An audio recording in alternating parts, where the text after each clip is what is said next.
तो चलिए आज हिंदी व्याकरण को ना एक बिल्कुल अलग नजरिए से देखते हैं।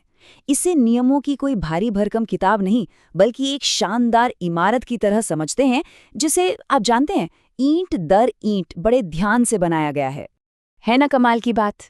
कभी सोचा है कि सिर्फ 44 ध्वनियों से हम और आप लाखों करोड़ों तरह के विचार कैसे बना लेते हैं? यही सवाल असल में आज हमारी इस पूरी पड़ताल का सेंटर पॉइंट है। चलिए देखते हैं कि भाषा की ये नन्ही नन्ही इकाइयां मिलकर कितने बड़े बड़े आइडियाज को शक्ल देती हैं। तो हमारा सफर कुछ इस तरह का रहने वाला है। हम शुरू करेंगे भाषा की बिल्कुल बुनियाद से, मतलब उसकी सबसे छोटी आवाज से। फिर देखेंगे कि इन आवाज़ों से शब्द कैसे बनते हैं, ये शब्द काम कैसे करते हैं, और फिर आखिर में इन सब को जोड़कर एक पूरा मतलब वाला वाक्य कैसे तैयार होता है। तो ठीक है, तैयार है। चलिए फिर इस खूबसूरत इमारत की नींव रखना शुरू करते हैं और समझते हैं भाषा की उन पहली सबसे जरूरी ईंटों को, जिन पर सब कुछ टिका है। तो सबसे पहले आते हैं वर्ण। इन्हें आप भाषा का एटम समझिए, या फिर वो सबसे बुनियादी ईंट जिसके और टुकड़े हो ही नहीं सकते। इसी से आगे सब कुछ बनने वाला है। ये है भाषा की असली पक्की नींव।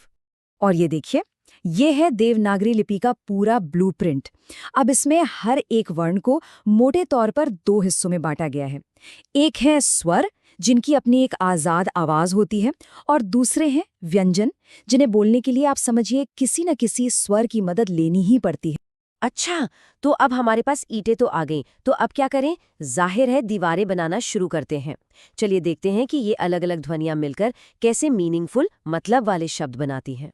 तो शब्द जो है वो हमारे इस कंस्ट्रक्शन का पहला ऐसा लेवल है जिसका कोई मतलब निकलता है। बिल्कुल वैसे ही जैसे कई ईंटों को सही से जोड़ने पर एक दीवार बनती है, वैसे ही कई वर्णों को मिलाने से एक शब्द बनता है। लेकिन एक मिनट, हिंदी में एक दिलचस्प बात यह है कि हर शब्द एक जैसा नहीं होता। हर शब्द की अपनी एक कहानी है, अपनी एक हिस्ट्री है। मतलब वो आया कहाँ से है, उसका ओरिजिन क्या है, ये उसकी पूरी पहचान तय करता है। इसको ऐसे समझते हैं, एक तरफ है तत्सम शब्द। ये वो शब्द हैं जो संस्कृत से सीधे बिना किसी बदलाव के ज्यों के त्यों उठा लिए गए हैं, जैसे अग्नि। दूसरी तरफ है तद्भव शब्द।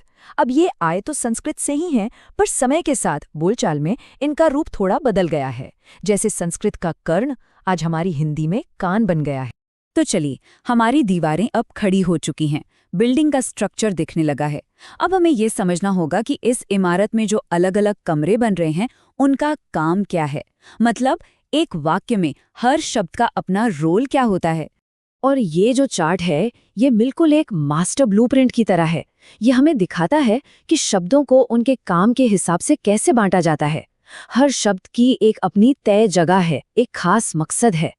तो ये है हमारे इस भाषाई घर के 4 सबसे अहम कमरे। समझिए, पहला संज्ञा, मतलब घर में रहने वाले लोग या घर का सामान। फिर है सर्वनाम, जो जरूरत पड़ने पर इनकी जगह ले सकता है। फिर है क्रिया, यानी घर में होने वाला कोई भी काम, कोई भी एक्शन। और आखिर में है विशेषण, जो इस घर की खूबसूरती बढ़ाता है, इसकी सजावट करता है। ओके, तो अब हमारा बेसिक स्ट्रक्चर तो तैयार है। तो चलिए अब जरा कुछ एडवांस्ड टेक्निक्स पर नजर डालते हैं, जहां शब्दों को और भी दिलचस्प और भी मजेदार तरीकों से एक दूसरे से जोड़ा जाता है। यहाँ 2 बहुत ही अलग अलग तरीके हैं। पहला है संधि। इसको आप एक केमिकल रिएक्शन की तरह समझिए, जहां 2 ध्वनियां आपस में मिलकर कुछ बिल्कुल नया बना देती हैं। और दूसरा है समास। ये एक मैकेनिकल जोड़ जैसा है, जहां 2 अलग अलग शब्द बस पास आकर जुड़ जाते हैं, पर अपनी पहचान नहीं खोते।